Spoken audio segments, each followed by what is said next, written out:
ఎప్పటికప్పుడు తాజా వార్తలను అందిస్తున్న ఎల్పీ న్యూస్ కు స్వాగతం.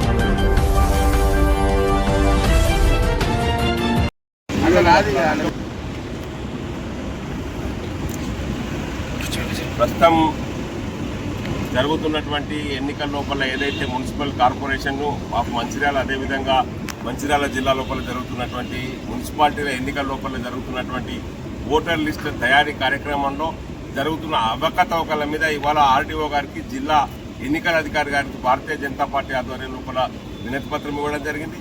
మంచిర్యాల కార్పొరేషన్ లోపల ఇప్పటి వరకు డివిజన్ యొక్క రూట్ మ్యాప్ ఇవ్వకపోవడం అనేది చాలా దురదృష్టకరము. అదేవిధంగా ఇంగ్లీష్ లోపల మరి డ్రాఫ్ట్ అది సంబంధించినటువంటి ఓటర్ లిస్ట్ చేయడము, తెలుగు లోపల ఇవ్వకపోవడము, సరైనటువంటి మ్యాపింగ్ లేకపోవడము, ఎన్నికల అధికారులు ఏదైతే మున్సిపల్ కమిషనర్లు ఉన్నారో సరిగా స్పందించకపోవడము, ఇవన్నిటి మీద ఈరోజు జిల్లా ఎన్నికల అధికారి గారికి మా యొక్క భారతీయ జనతా పార్టీ ఆధ్వర్యం లోపల వినతి పత్రం వేయడం జరిగింది.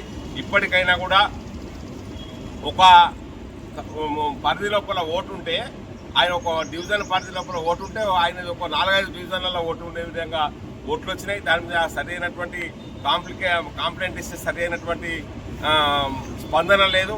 కాబట్టి ఇప్పటికైనా కూడా తగిన సమయం ఇచ్చి, అవసరం అనుకుంటే ఇంకొక 5 రోజులు ఈ యొక్క ఓటర్ లిస్టు తయారీ అనేటువంటి దానికి సంబంధించినటువంటి వ్యవధి పెంచాయని కూడా సరి అయిన ఓటర్ లిస్టు తయారు చేసినాకనే ఎన్నికలకు పోవాలని చెప్పి భారతీయ జనతా పార్టీ డిమాండ్ చేస్తూ ఉన్నది. కాబట్టి ఏదైతే మంచిర్యాల కమిషనర్ గారు ఇప్పటి వరకు కూడా మాకు హార్డ్ కాపీ ఇవ్వలేదు. రాజకీయ పార్టీలకు హార్డ్ కాపీ ఇవ్వాల్సినటువంటి బాధ్యత మన మున్సిపల్ కమిషనర్ గారిది.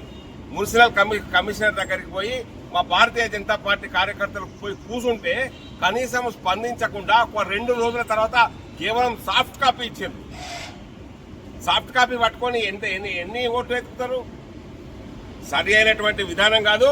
మీరు అధికార పార్టీ కార్యకర్తలకేమో హార్డ్ కాపీలు ఇస్తారు, 2-3 రోజుల ముందే ఓటర్ లిస్టు లీక్ అయితే, ప్రతిపక్ష పార్టీల నాయకులకు మాత్రము సాఫ్ట్ కాపీలు ఇవ్వడానికి కూడా 2-3 రోజులు టైం పడుతుంది.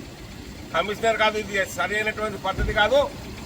వెంటనే మీ పద్ధతి మార్చుకొని అన్ని రాజకీయ పార్టీలను సమానంగా చూసి ఎన్నికలు నిష్పాక్షికంగా జరిపించే విధంగా చర్య తీసుకోవాలని చెప్పి ఈరోజు జిల్లా ఎన్నికల అధికారి గారికి, అదేవిధంగా జిల్లా రాష్ట్ర ఎన్నికల కమిషన్ కూడా ఈరోజు వినతి పత్రం అందజేయడం జరిగింది.